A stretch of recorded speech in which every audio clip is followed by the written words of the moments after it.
भगवान का एक श्लोक भी सदा याद रखिए। भगवान ने ये कहीं नहीं कहा अहम शास्त्र पराधीनो, भगवान ने कहा अहम भक्त पराधीनो। ये भी कह देता हूं, भगवान ने कहा अहम भक्त पराधीनो हिव स्वतंत्र इव द्विजा। और कबीरदास ताली ठोक के कहते हैं, तू कहता कागद की लेखी और मैं कहता अखियन की देखी। इसलिए उनके अनंत अवतार हैं। भगवान का दर्शन दुर्लभ नहीं है। वैकुंठ प्रिय दर्शनम दुर्लभो मानुषो देहि, देहि नाम क्षण भंगर तत्रापि दुर्लभम मन्ये। कृष्ण दर्शन को दुर्लभ नहीं बता रहे, राम दर्शन को दुर्लभ नहीं बता रहे, विष्णु दर्शन को दुर्लभ नहीं बता रहे। तत्रापि दुर्लभम मन्ये वैकुंठ प्रिय दर्शनम। उन वैकुंठ नाथ के किसी प्रिय भक्त प्रहलाद, ध्रुव, मीरा, जना, रैदास,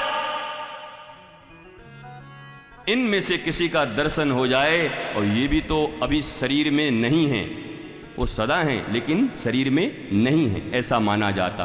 तो कहेंगे अब कहाँ, कबीरदास के बाद कोई भक्त ही नहीं आया। भैया ऐसा है कि वर्तमान समय में जो भी रहता है उसको कौन मानता है। हमारी तो आदत है वर्तमान की उपेक्षा करना। देवहूति ने यही तो कहा कि कपिल, मेरे गुरुदेव प्यारे, मेरे बच्चे, तुम कह रहे हो सत्संग करो, पर मुझे कोई संत दिखता ही नहीं, कहां सत्संग करूं। महाराज कपिल ने कहा, मैया तू बड़ी पापिनी है, इस भरे जगत में तुझे एक संत नहीं दिखाई पड़ रहे, ऐसी दृष्टि हो गई। संत नहीं दिखाई पड़ रहे तो तुम अपनी दृष्टि के लिए नंद नंदन के पास एकांत में रुदन करो कि मेरी दृष्टि इतनी कू से भर गई है, धुएं से भर गई है, मोतिया बिंद हो गया है कि मुझे कोई संत दिख ही नहीं पड़ रहा। इसके लिए तुम प्रयत्न करो। नहीं है, ऐसी बात नहीं है। कहां महाराज जी, कलयुग में कहां कोई संत वगैरह तो कुछ ऐसा दिखता नहीं है। कलयुग में तुम ही गृहस्थ हो, तुम्हारे ही घर से सब पैदा लिए हुए हों, तो राम नाम जपना, पराया माल अपना अपना तो तुमको पता ही होगा। तुम क्यों नहीं एक दो संत पैदा कर दे रहे हो अपने घर में? हैं, हमारा डॉक्टर बनेगा कि हमने तय कर लिया है इंजीनियर, और एक ही बेटा है, इतना लूंगा, इतना दहेज लूंगा, इतना दहेज लूंगा, इतना दहेज लूंगा कि पूरे परिवार के साथ डॉरी एक्ट में 7 साल तक जेल में रहूंगा,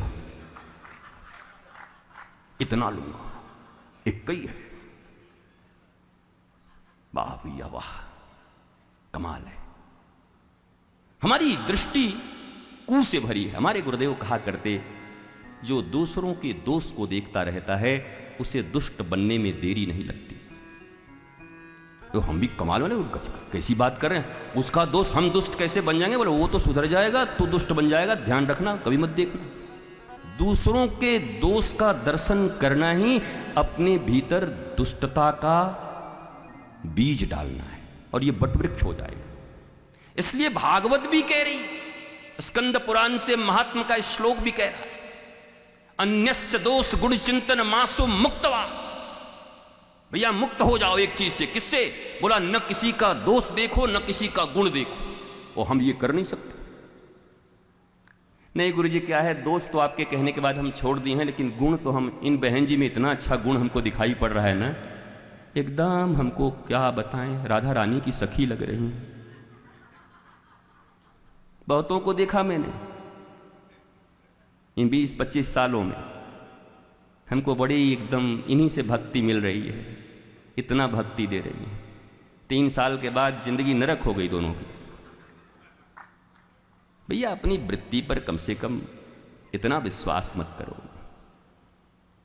हाँ, इसलिए इस मार्ग में संग का बड़ा महत्व है, और संग भी गुरु आज्ञा से हो तो बड़ी अच्छी बात है।